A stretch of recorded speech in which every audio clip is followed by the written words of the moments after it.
You ready to talk stories? Yes. Well, back again. You know, telling stories is a lot of fun. And I got to hang out with my friend Connie again at Roots Tech, and we decided that we were going to talk a little bit more about some of our stories because y'all liked it so much the last time. No, it was surprising, wasn't it? It was. We actually didn't think that you would. We actually thought, you know what I mean? Who knows what will happen with this? But it really was fun, and I think everybody really enjoyed it. It was fun. So we're going to talk a little bit more now about some of these stories. And one of the things that happened at Roots Tech was FamilySearch talked about their new app Together. So you might want to check that out. Go to the App Store and look at FamilySearch's Together app, where you can see stories of your ancestors, but they're also encouraging you to tell your own stories. Agreed. And so while you and I were sitting here talking at breakfast one day, we started sharing some of our stories of when we were kids. And this was actually before Roots Tech started. And then they did this Together app.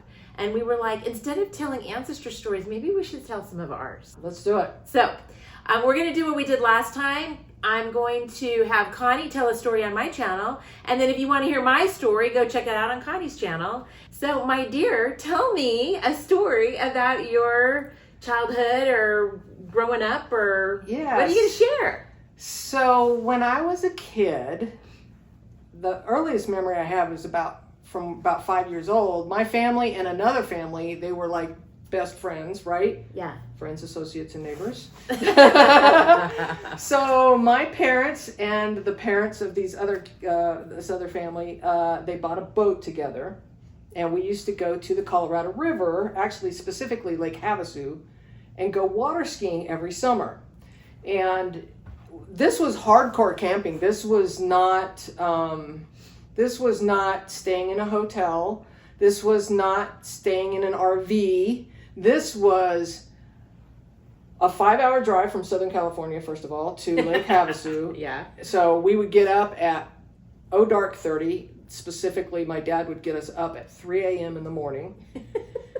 We would be at our friend's house at like 4 a.m. in the morning to pick them up, and we would, caravan to Lake Havasu, and we show up at a little tiny, I remember the last 10 miles was a dirt road, and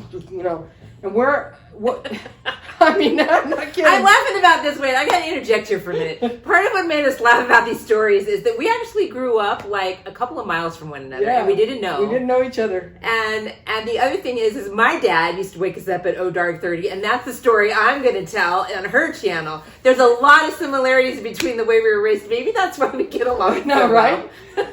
Anyway, keep going. So we would get up so early in the morning that my parents, we had a station wagon. I think it was a Ford.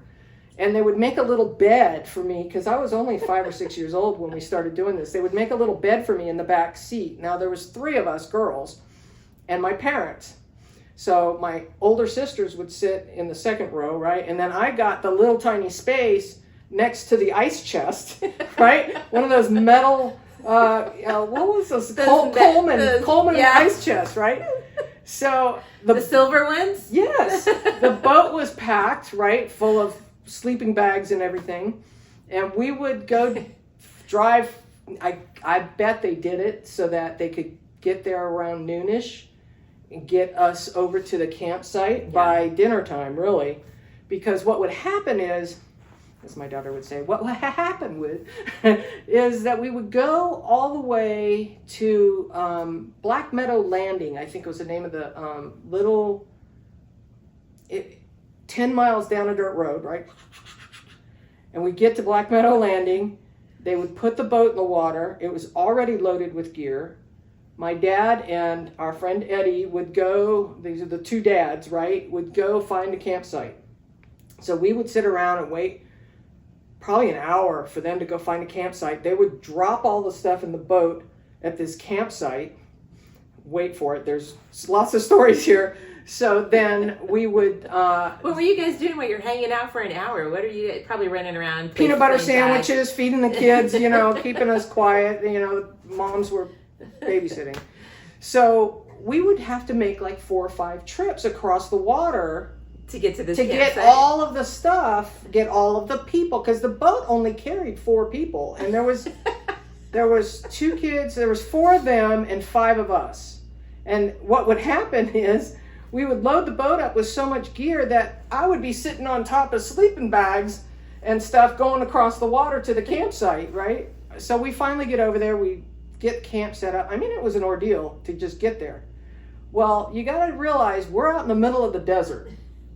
There's no bathrooms. We have a little tiny porta potty. We have our tents. And, you know, it was such great memories, though, because that's where I learned to water ski. That's fun. I remember my mother waking me up at the crack of dawn one morning, and there were donkeys drinking water out of the lake in our campground. Wild donkeys. And I remember my mom going, "Look, Connie, there's donkeys over here." And I'm like, yeah. You don't care. And your mom's going, "This is so cool." I'm 5 or 6 years old. But that's where I learned to water ski. We learned on double skis when we were little. So we're like, you know, Yeah. plowing water and water's, you know. But I finally popped up out of the water and learned to water ski. And it was a good time.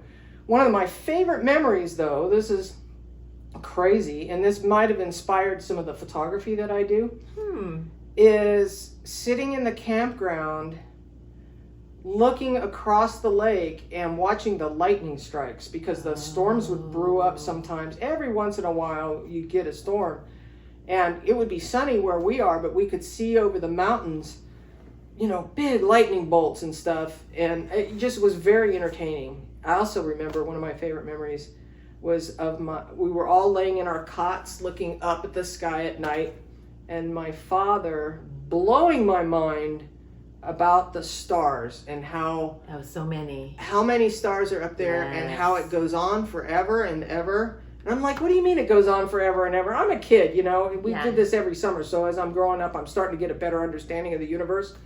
And he's like, oh no, it goes on forever and ever and ever and ever and ever. And I'm like, you know. So it was a good time.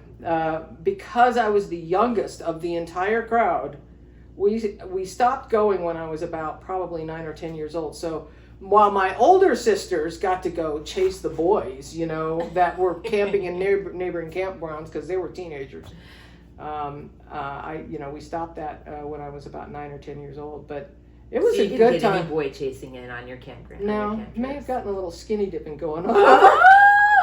The girls would all go over to the cove next door and do a little skinny dipping. That was pretty funny. I love it. I love it. That's my story. All right. Okay, I have a question for you. Uh-huh. How have you preserved your own? Because I honestly am not super good at this. How have you preserved your stories? Because we're so big on finding our ancestor stuff, but in all honesty, folks, it's true. I have not been really good about trying to preserve my own history for my children and grandchildren, and for the people that come after me that care about my history. And how have you done yours? So I started in television broadcasting when I was 19, 20 years old. And, you network and you make friends. And one of my friends was an editor. Yeah. And my parents' 30th wedding anniversary was coming up. And I said, I want to make a video. Oh, that's cool. And I was dating a guy that was at the TV station at the time, too. And so he helped me. And so I gathered secretly, try and do this with your parents. Mom, can I borrow that photo album? Where are those films of us at the Colorado River? Why do you need that, honey? Oh, I don't know. So back then, back when it was 3:4 aspect ratio, I created a video back then. It was my very first project I'd ever created in video, called The First 30 Years. Yeah. Made my parents, they were crying and everything. Yeah. So, I do need to preserve more of that, though, because all of the images that are from that time at the Colorado River are on slides. My dad was he had an Argus C3 camera, which I inherited, and he used to put slide film in that camera, and we would take pictures of the lightning and of different things. And There's a great picture of my sister trying to learn how to ski, and she's like, you know, it was fun. That's it. That's so cool. Yeah. Well, we hope by doing this that it encourages you to preserve some of your memories, not just your ancestors, because I do think that's really important. Exactly. And thanks for doing this with me. If you want to catch my story, check out this link and go over to Connie's channel. You can watch that. Thanks so much.